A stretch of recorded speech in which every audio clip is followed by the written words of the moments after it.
98%. And those drugs mostly come from a place called Venezuela. We're going to run the country until such time as we can do a safe, proper, and judicious transition. So we don't want to be involved with having somebody else get in, and we have the same situation that we had for the last long period of years. So we are going to run the country until such time as we can do a safe, proper, and judicious transition. And it has to be judicious because that's what we're all about. We want peace, liberty, and justice for the great people of Venezuela, and that includes many from Venezuela that are now living in the United States and want to go back to their country. It's their homeland. We can't take a chance that somebody else takes over Venezuela that doesn't have the good of the Venezuelan people in mind. We've had decades of that. We're not going to let that happen. We're there now, and what people don't understand, but they understand as I say this, we're there now, but we're going to stay until such time as the proper transition can take place. So we're going to stay until such time as we're going to run it, essentially, until such time as a proper transition can take place. As everyone knows, the oil business in Venezuela has been a bust, a total bust, for a long period of time. They were pumping almost nothing by comparison to what they could have been pumping and what could have taken place. We're going to have our very large United States oil companies, the biggest anywhere in the world, go in, spend billions of dollars, fix the badly broken infrastructure, the oil infrastructure, and start making money for the country.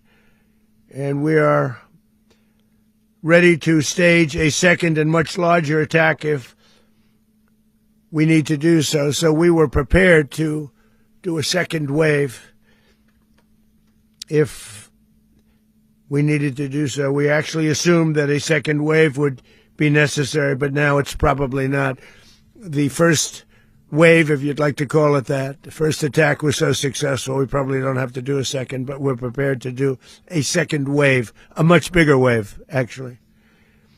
This was pinpoint, but we have a much bigger wave that probably won't have to do. This partnership of Venezuela with the United States of America, a country that everybody wants to be involved with because of what we were able to do and accomplish, will make the people of Venezuela rich, independent, and safe. And it will also make the many, many people from Venezuela that are living in the United States extremely happy. They suffered. They suffered. So much was taken from them.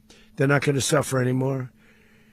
The illegitimate dictator Maduro was the kingpin of a vast criminal network responsible for trafficking colossal amounts of deadly and illicit drugs into the United States.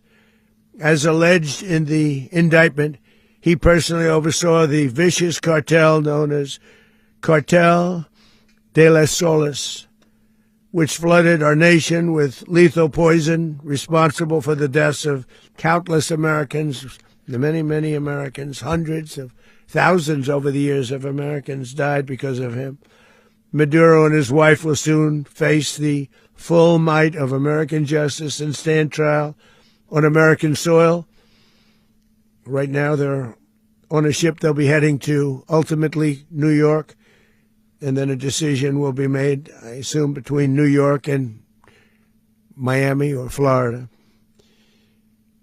But we have people where the overwhelming evidence of their crimes will be presented in a court of law.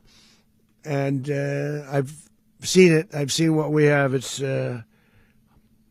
both horrible and breathtaking that something like this could have been allowed to take place. For many years after his term as president of Venezuela expired, Maduro remained in power and waged a ceaseless campaign of violence, terror, and subversion against the United States of America, threatening not only our people, but the stability of the entire region. and you all saw it, in addition to trafficking gigantic amounts of illegal drugs that inflicted untold suffering and human destruction all over the country, all over, in particular, the United States. Maduro sent savage and murderous gangs, including the bloodthirsty prison gang Tren de Aragua, to terrorize American communities nationwide, and he did indeed. They were in Colorado. They took over apartment complexes. They cut the fingers off people if they called police. They were brutal, but they're not so brutal now.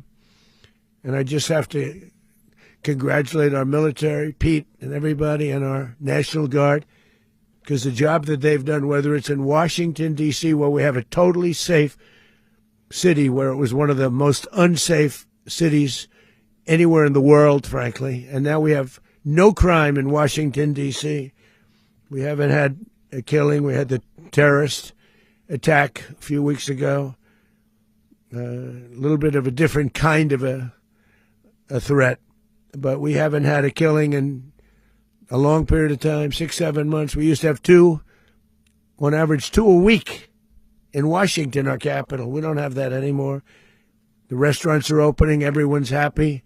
They're going, they're walking their daughters, they're walking their children, their wives. They walk to restaurants. Restaurants are opening all over Washington, D.C.